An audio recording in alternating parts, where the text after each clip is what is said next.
অষ্টাদশ শতকে আমাকে উঠতে হতো চিতায়, যেতে হতো বৃদ্ধ স্বামীর সাথে সহমরণে। আর আজ এই একবিংশ শতকে ধর্ষিতা আর ধর্ষক একই সারিতে। না, তাদের একই সাথে সহমরণে যেতে হয় না, তাদের একই সাথে শাস্তি দেওয়া হয়। ধর্ষণ আর ধর্ষণের অভিযোগ, এই দুয়ের মধ্যে কোনো তফাৎ নেই। ধর্ষণ যে করে সে অপরাধী, আর যার ধর্ষণ হয় সে পরিবারের কলঙ্ক। তারপর ওরা চিৎকার করতে লাগলো, স্লোগান উঠলো, ভারত মাতা কি জয়। আকাশ কাঁপলো, বাতাস কাঁপলো। তখন চলছে এক নিধনযজ্ঞ, এক পশুবৎ প্রাণীর নিধনযজ্ঞ। নারী যে আজও পশুবৎ প্রাণী।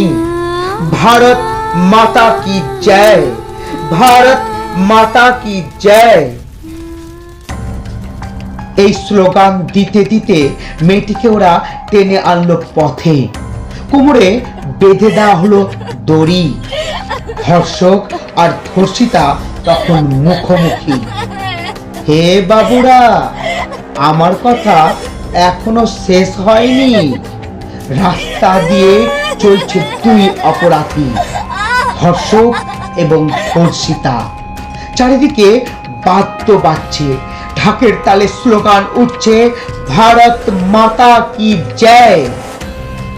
সরসী মেয়েটি বেধড়ক মার খাচ্ছে।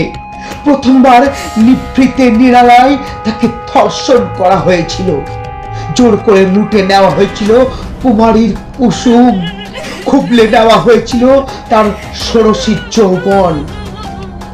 কিন্তু পুরোটাই আড়ালে, হয়তো কোনো পরিত্যক্ত আলোয় কিংবা পুরো শুনশান জায়গায় লুটতরাজ চালানো হয়েছিল মেয়েটির ওপর।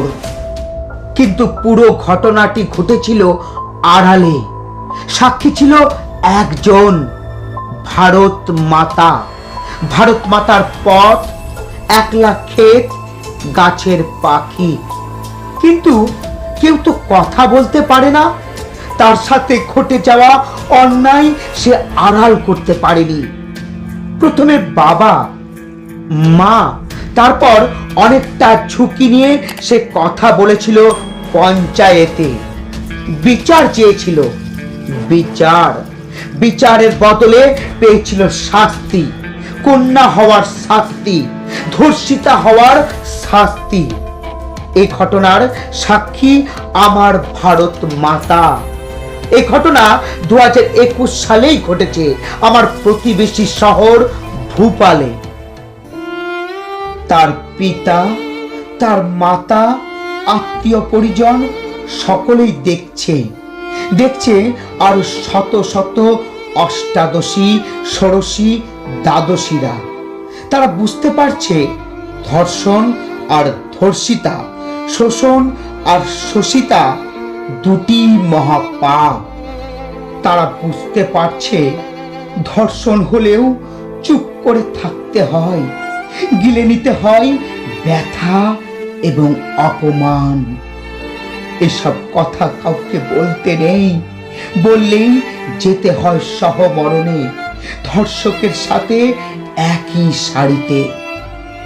সমস্বরে মানুষগুলো চিৎকার করে উঠল, ভারত মাতা কি জয়, ভারত মাতা কি জয়।